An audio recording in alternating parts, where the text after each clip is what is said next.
Welcome to Learn Kotlin Programming Language.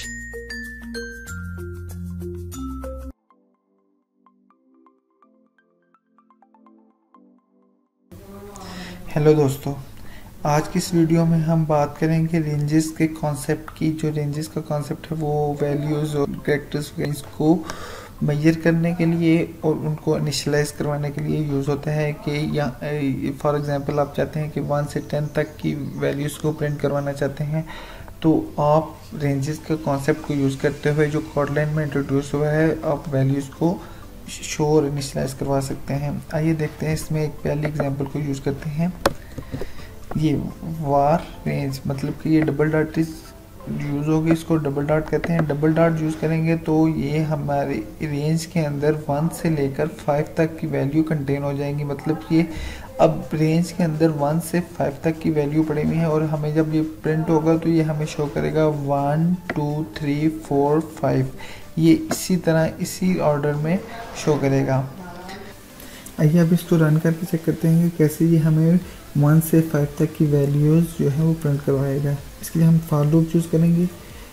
For I in range, मतलब कि जो range के अंदर वैल्यूज़ हैं वो हमें आई के अंदर स्टोर कर दे और फिर हम उसको प्रिंट करवा देंगे। प्रिंट आगे हम करते हैं प्लस आई। अब इसको हम रन करके चेक करते हैं। ये देखिए हमें उसने 1 से 5 तक की वैल्यूज प्रिंट करवा दी हैं। जो हमने रेंज के वेरिएबल के अंदर जो हमने रेंज रखी थी कि 1 से 5 तक की वैल्यूज ये कंटेन करे, और आगे हम उसी वैल्यूज को फॉर लूप को यूज करते हुए हमने ये वैल्यू यहाँ शो करवा दी हैं। अब इसके अंदर हम इसको लिखने का एक और तरीका भी है। ये मतलब कि आप रेंज को 1 से 5 तक की जो इनिशियलाइज करवानी है, इसका हमारे पास एक और मेथड है, एक और वे है जिससे हम इसको इनिशियलाइज करवा सकते हैं। वो ये है कि हम इसको var r1, मतलब कि 1 से स्टार्ट हो, डॉट रेंज 2, मतलब कि रेंज कहाँ तक जाए 5 तक। ये एज इट इज़ सेम इसी तरह ही वर्क करते हैं, लेकिन ये मेथड कॉल हो रहा है। डबल डॉट भी एज ए मेथड ही यूज़ हो रहा है, लेकिन जो रेंज 2 है एक स्पेशल मेथड है जो आपको उधर रखेंगे कि 1 से स्टार्ट हो और 5 तक ये वैल्यूज शो करवाए।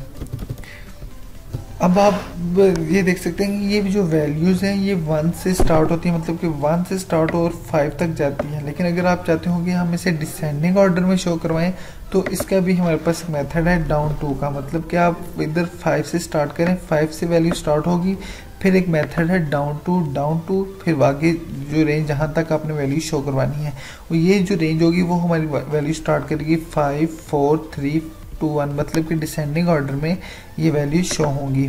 इस वैल्यूज को शो करवाने का एक और मेथड भी है, वो भी सेम एज इट जैसे रेंज 2 था। मतलब कि 5 आगे डॉट डाउन टू, आगे फिर वैल्यू, मतलब कि जहाँ तक उसने आना है, वो ये दोनों सेम एज इट इज़ ही वर्क करते हैं। कि रेंज जो है वो 5 से स्टार्ट होती है, 4 3 2 1।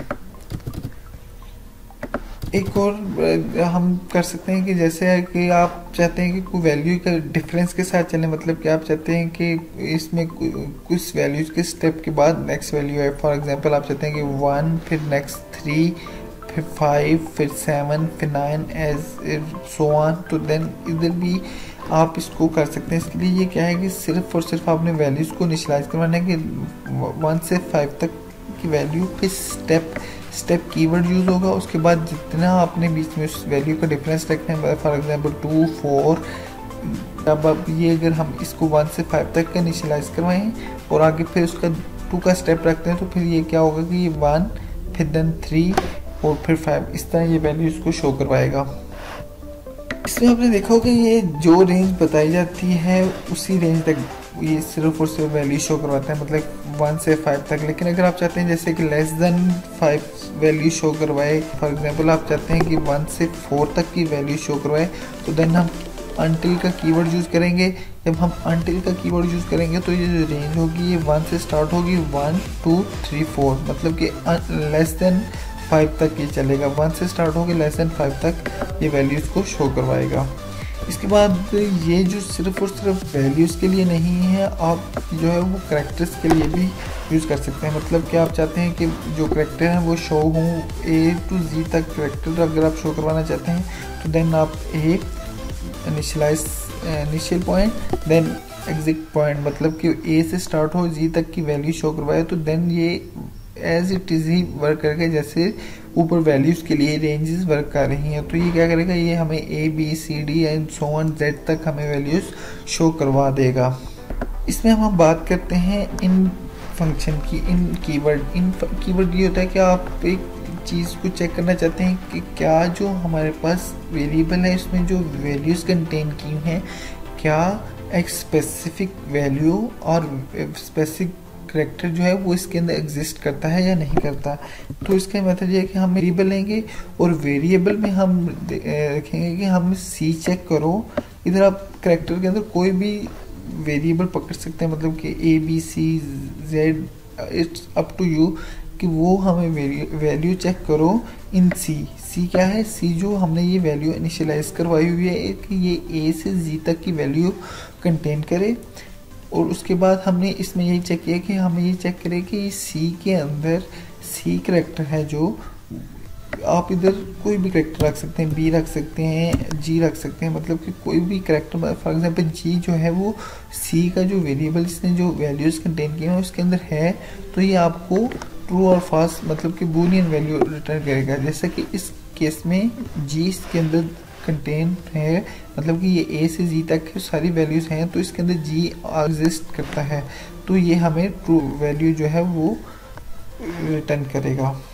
हम ये सारी चीज़ें थी जो हम रेंजेस के अंदर यूज़ कर सकते हैं और इनको यूज़ करके हम अपनी जो कॉटलिन की प्रोग्रामिंग को यूज़ करते हुए हम इजीली सब कुछ हैंडल कर सकते हैं।